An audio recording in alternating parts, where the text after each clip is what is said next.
Hey, what do you guys need? Anything exciting?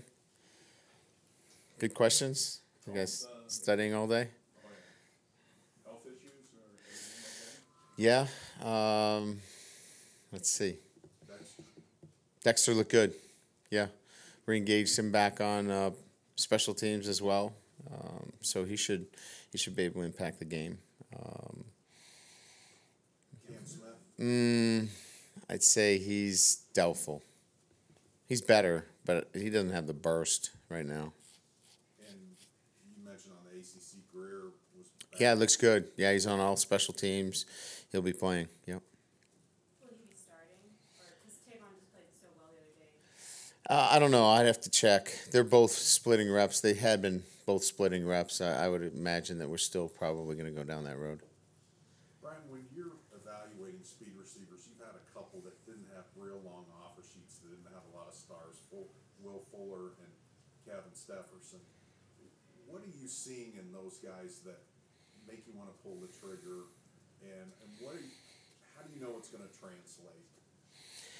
Tracking the ball, speed is a little bit easier to assess. It's the ability to track the ball down the field is really the most important criteria in trying to put speed with the skill of playing the wide receiver position. So it's generally, you know, those opportunities when you can to see how they track the football. Those are the tipping points for me when I'm evaluating ultimately those kinds of players that may be a bit under recruited. I'm looking for the natural ability to catch it over the shoulder, let the ball naturally come to him without fighting it. He, he wasn't listed on your depth chart this week. Is there any significance to that? Who's it? Jefferson? We just Mike didn't have enough room on his sheets, I guess. We're in a budget crunch here at Notre Dame right now on paper.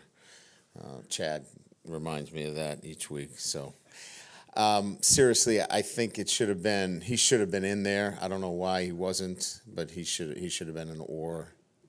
Troy Pride played some mop-up duty a few weeks ago and then played a more significant role last week. What has he done to put himself in that position?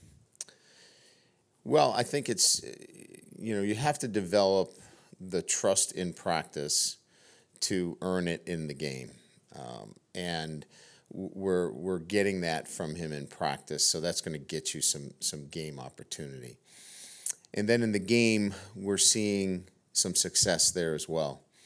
You'll continue to see more of him. I think his role will continue to expand. The other thing you're seeing is physical development.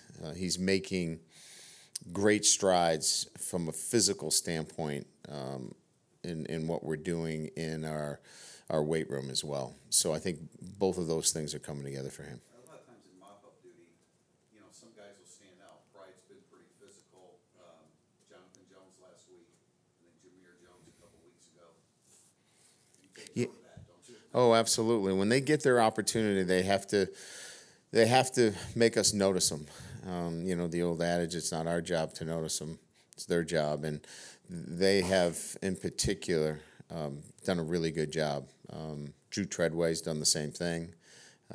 So there's a bunch of guys on the cusp defensively. Khalid Kareem did that earlier, and then we see where he's gone.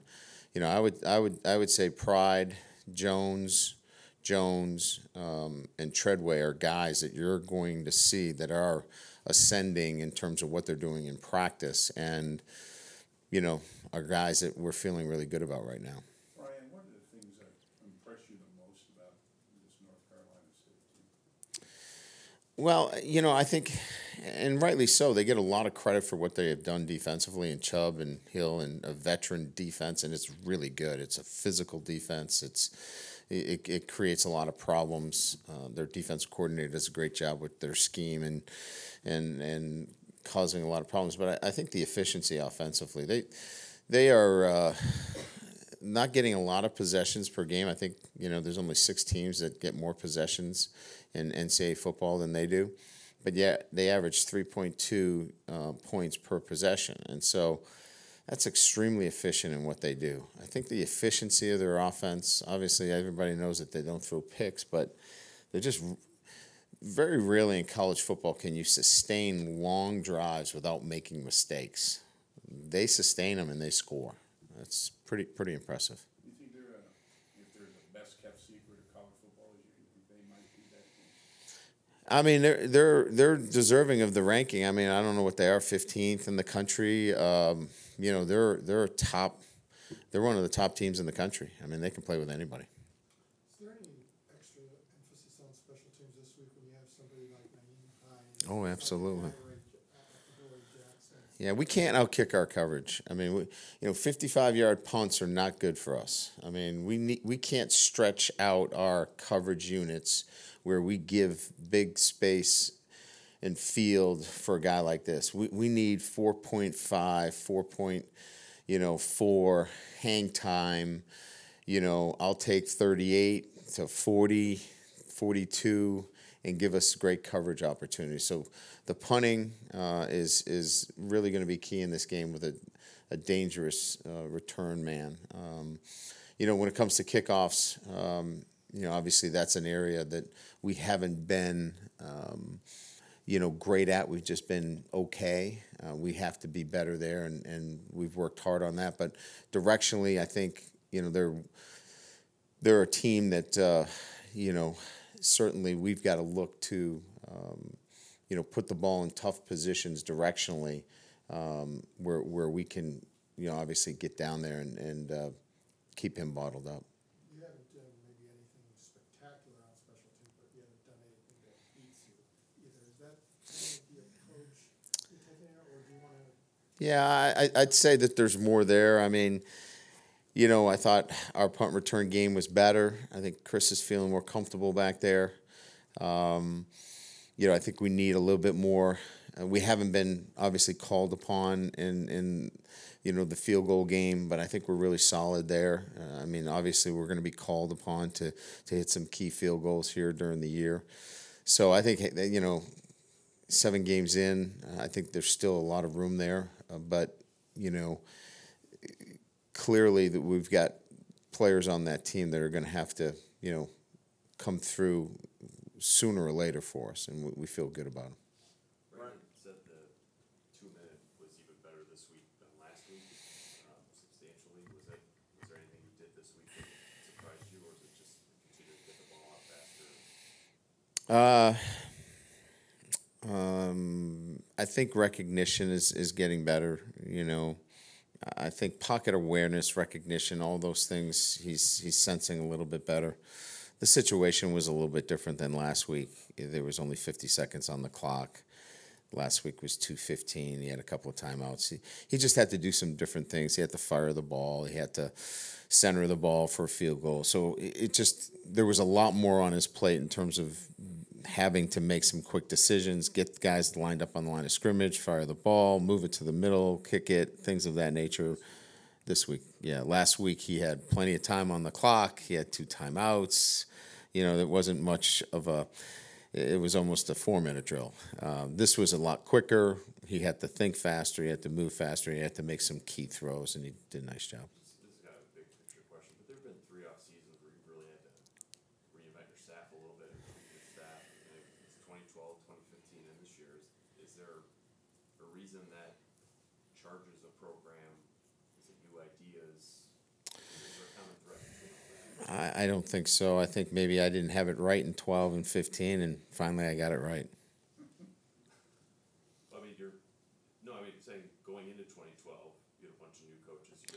No, I think what I'm saying is, in 12 we had new coaches, and if I got it right in 12, then we'd still all be together here right now. But philosophically, I feel like we've got the right things in place right now where hopefully we don't have to go through transitions like we went through in 12 and 15. Now you're going to lose coaches to head coaching opportunities. You're going to always have to fill those roles, but we went through more than just filling, coaches because they moved on. And so hopefully we've got it right here where we don't have to go through some of those things again. Right, I think early in the season you said with the Hainsey Kramer timeshare that you kind of wanted to wait to see before you committed it for the whole year. What's been the benefit of that timeshare, and was there an eye toward 2018 at all in terms of getting them both experience? Oh yeah, well there sure was. I mean, there was an eye towards 2018, and then there was an eye towards right now about sharing the load with two first-time starters, and then their skill set's a little bit different. You know, Hainsey's a really good technician as it relates to his pass sets and his ability to, handle the pass game, and Kramer's more physical right now with his size. So they seem to be a good blend to work together, and gave us the complete player that we were looking for at that position, as well as taking a little of the pressure off them in their first year, and then an eye towards 2018. Brian, how are you guys adjusting to cold weather now, and how's it give you guys maybe a little bit of advantage against Yeah, it's all mental, right? So, I think our guys are used to grinding through the cold weather, and I don't think it'll have any effect on the game. I think it's just your mental approach to it, and I'm sure they'll be, not affected. But I know our guys are prepared and ready to play in whatever the elements are.